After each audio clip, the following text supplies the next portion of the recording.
όπως κάθε Κυριακή, έτσι και σήμερα η ίδια μας Εκκλησία παραθέτει στο μεγάλο μυστικό της τραπέζι, στο μεγάλο αυτό μυστικό δείπνο που συμμετάσχουμε όλοι εμείς, όχι μόνο το σώμα και το αίμα του, αλλά και λόγω Θεού. Ο λόγος του Θεού μπαίνει μέσα μας και μας αλλοιώνει και πρέπει να μας αλλάζει. Και ενώ πιστεύουμε ότι το Ευαγγέλιο είναι κάποιες ιστορίες, οι οποίες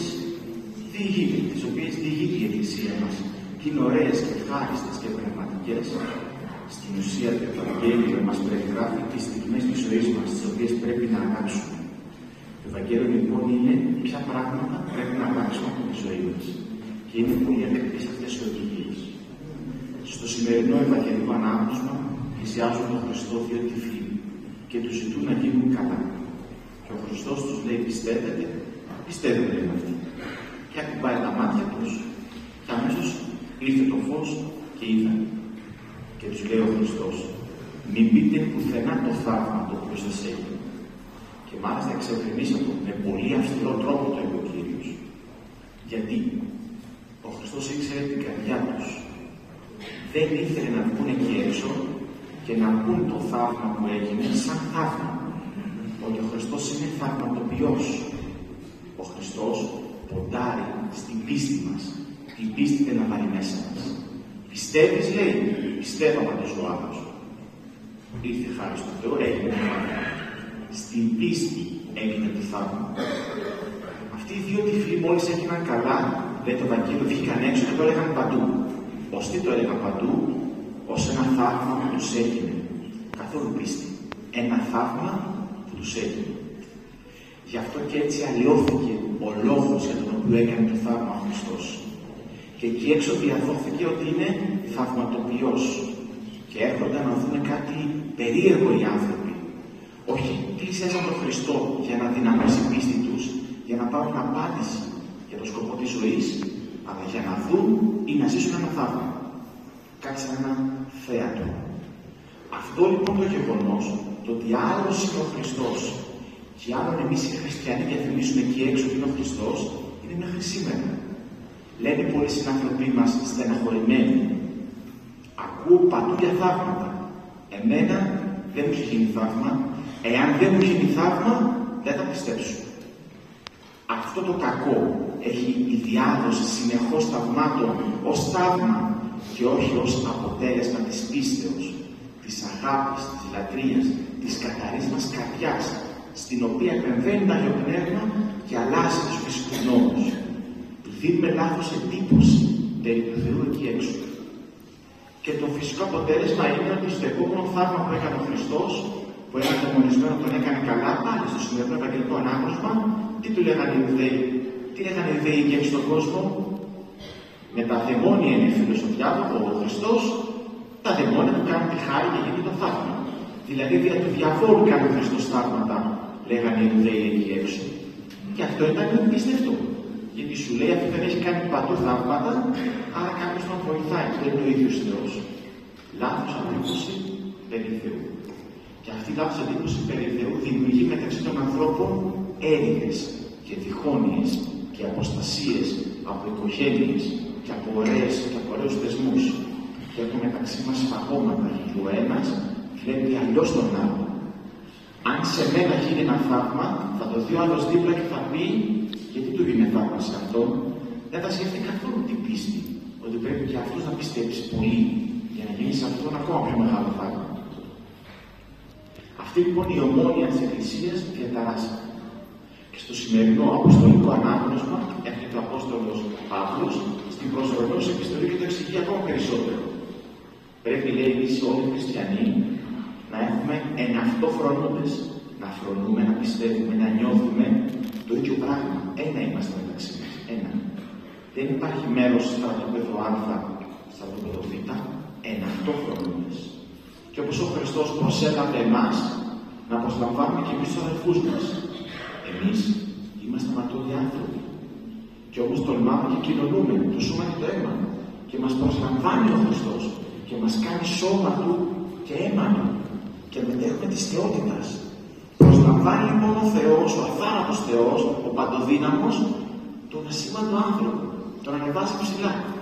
Και ενώ ο Θεός προσλαμβάνει τον ασήμαντο άνθρωπο, εμείς μεταξύ μας δεν προσλαμβάνουμε ένα τον άλλο, έχουμε διχόνοιες, διαφορετικότητες, απόψεις, στρατόπεδα, ομάδες. Γελάει ο διάβολος. Προσλαμβάνει ο Θεός σε εμάς και εμείς δεν προσλαμβάνουμε ένα τον άλλο. Ο καθένας από εμάς έχει κάποιον συγγενή, γνωστό, συνάδελφο, εκεί έξω κάποιον με τον οποίο έχει μία αντιπαλότητα. Και όταν πάει να του μιλήσει και όταν πάει να προσπαθήσει να το πλησιάσει, μία φορά μέσα του λέει: δεν το κάνεις αυτό, θα σε παρεξηγήσει. Θα πιστέψει ότι έχει δίκιο. Θα νομίζω ότι είναι αυτός πάνω και εσύ κάτω, δεν το κάνεις, θα ξεφτυλιστείς, θα τροπιαστείς. Λέει μία φωνή μέσα μας. Ποια φωνή είναι αυτή? Του Θεού. Ο διάβολος μας μιλάει. Και εμείς λέμε: ναι, δεν θα πάω να μιλήσω, θα τροπιαστώ. Θα πιστέψω ότι έχει δίκιο. Θα είναι τα πάνω από μένα. Και λέμε ναι, σε αυτό που λέει ο διάβολος. Και γινόμαστε κι εμείς παίρνοι του διαβόλου.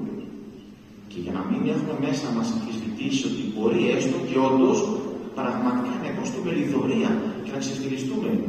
Λέει σήμερα ο Απόστολος Παύλος ότι θα τροπιαστούμε και θα μας ξεφτυλίσουν. Αλλά δεν πειράζει. Θα λιδωρηθούμε. Αλλά δεν πειράζει. Το λέει σήμερα ο Απόστολος Παύλος στο ανάγνωσμα.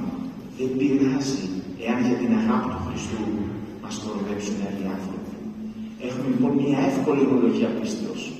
Για την αγάπη του Χριστού πλησιάσουμε αυτόν που μας φρονεί και αν τυχόν μας αρνηθεί, λέμε στον Κύριο: Κύριε, εγώ σε ομολόγησα, για την αγάπη σου πήγα. Και κερδίζουμε πνευματικά ωφέλη. Και στο σημερινό αποστολικό ανάγνωσμα συνεχίζει ο Απόστολος Παύλος και μας λέει ότι πρέπει να φρονούμε τα ίδια πράγματα όλοι. Πρέπει να αγαπάει ένας τον άλλο, να είμαστε ως ένα σώμα, ομοθυμαθών και με μία ψυχή όλοι μαζί να δοξάζουμε τον Θεό. Όταν μεταξύ μας είμαστε ένα, τότε η προσευχή μας, η δοξολογία προς τον Θεό ανεβαίνει στον ουρανό. Αλλιώς δεν δέχεται ο Θεός τη δοξολογία μας. Ήταν κάποτε ο Κάιν και ο Άβελ. Και ο Κάιν θυσία προσέφερε στον Θεό. Αλλά βρώμικη θυσία. Λερωμένη με πάθη και μετά έκανε και φόνο. Θυσία έδωσε στον Θεό. Δόξασε τον Θεό. Δέχτηκε ο Θεός τη δόξα του. Δεν τη δέχτηκε. Απομάκρυνε ο Θεός τον Κάιν και τον ονόμασε απόμακρο του. Τον έβγαλε έξω από τον δρόμο του. Γι' αυτό και εμείς προσερχόμαστε εδώ να δοξάσουμε τον Θεό. Η δόξα του Θεού όμως δεν είναι ενεργή αν έχουμε μεταξύ μας ή με κάποιους ανθρώπους εκεί έξω κάτι κρατημένο στην καρδιά μας. Γι' αυτό και ο Ρωμαίος Βασίλειος πρώτα καταλάγει φοιτησέ λυπούσε και ή τα πρόσερβε. Όχι να κάνεις καταλλαγή με αυτό που σε στεναχωρήσει, με αυτό που σε έχει αυτό στεναχωρήσει, να πας εσύ να ζητήσεις συγγνώμη. Αυτό σου κάνει κακό, εσύ να ζητήσεις συγγνώμη. Αυτό σημαίνει καταλλαγή ευάρεστη, την οποία επιλογεί ο Κύριος και επιστρέφει δόξα και τιμή στη ζωή μας. Και θα πει κάποιος, τα λέει πολύ ωραία ο Χριστός, καλυμμένα. Ενευρυμίστε το αυστηρά, μην το πείτε πουθενά εκεί έξω και αλλάξτε το νόημά μου. Το λέει ο Απόστολος Παύλος λίγο πιο βαθιά, μας βάζει στη λογική της ενότητας και μένει εκεί. Η Αγία μας Εκκλησία χρησιμοποιεί τους πατέρες. Θα ελπίσουμε τι λέμε.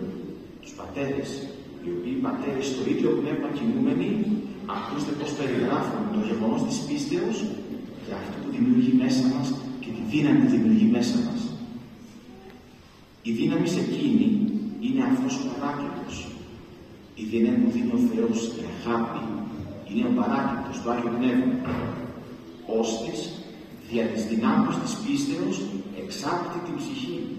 Το Άγιο Πνεύμα, με τη δύναμη της πίστεώς μας, εξάπτει. Είναι μια έξαψη στην ψυχή μας. Και πει αυτή να ορμά και να καταφρονεί πάντα κίνδυνο δια της εις των Θεών ελπίδους και να υψώνεται για τον περίπτω της πίστεως εκ της ορατής πτήσεως και να γίνεται πάντοτε ως μεθυσμένη εκ της εκπλήξεως της κατά Θεό φροντίδος. Θερμαίνεται ο άνθρωπος. Φεύγει από τον κόσμο, ανεβαίνει με πίστη με τα φτερά της πίστεως, υπερίπτα της πτήσεως, υπερβαίνει τον εαυτό του και αλλάζει και θερμαίνεται. Και σε αυτή την κατάσταση ενεργεί ο Θεός. Και χαριτώνεται ο άνθρωπος που Πώς είναι δύο κομμάτια σίδερο, αν τα τροπήσουμε μεταξύ τους, που δεν ενώνονται, αν πάει το ένα που πάει το άλλο, και αν με δύναμη τα χτυπήσουμε μεταξύ τους, μάλλον θα πληγωθούν και τα δύο κομμάτια σίδερο. Τώρα ας φανταστούμε να έχουμε θερμάνει πάρα πολλά τα δύο αυτά σίδερα, πάρα πολύ. Τα έχουμε κάνει σχεδόν υγρά και να κουμπίσει το ένα το άλλο. Όχι μόνο δεν θα βλάψει το ένα το άλλο, θα ενωθεί το ένα με το άλλο, θα γίνουν ένα. Οι άνθρωποι της πίστεως είναι θερμοί και εύκολα ενώνονται με τους άλλους ανθρώπους. Αν λοιπόν και πείτε εσείς είναι πάτρα, αλλά ο άλλος δεν είναι θερμός. Εγώ είμαι θερμός. Ο άλλος είναι παγωμένος. Πώς θα ενωθεί το θερμό μέταλλο με το παγωμένο μέταλλο? Σε αυτή την περίπτωση υπάρχει και η οξυγονοκόλληση, που παίρνει δύο παγωμένα σίδερα και τα ενώνει μεταξύ τους. Ποια είναι η οξυγονοκόλληση? Είναι η Αγία μας Εκκλησία. Είναι τα μυστήριά της, η ιεροσύνη, η εξομολόγηση, η Θεία Κοινωνία. Όλα τα μυστήρια τα οποία παίρνουν τον ψυχρό παγωμένο άνθρωπο και άθελά του το μετατρέπουν σε θερμό. Και ενωνόμαστε όλοι μεταξύ μας. Είμαστε άγνωστοι μεταξύ μας ξένοι και μόλις κοινωνήσουμε ή πάρουμε το αντίδερο, μετά από λίγη ώρα είμαστε όλοι μεταξύ μας, βγαίνοντας έξω, σχεδόν φίλοι, σχεδόν όλοι είμαστε γνωστοί. Ο καθένας χαμογελάζει τον οποιοδήποτε.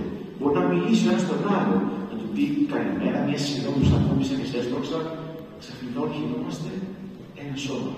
Αυτή η δύναμη της πίστεως έρχεται και μας κάνει θερμούς. Και μπορούμε πλέον να ενωθούμε με τους άλλους.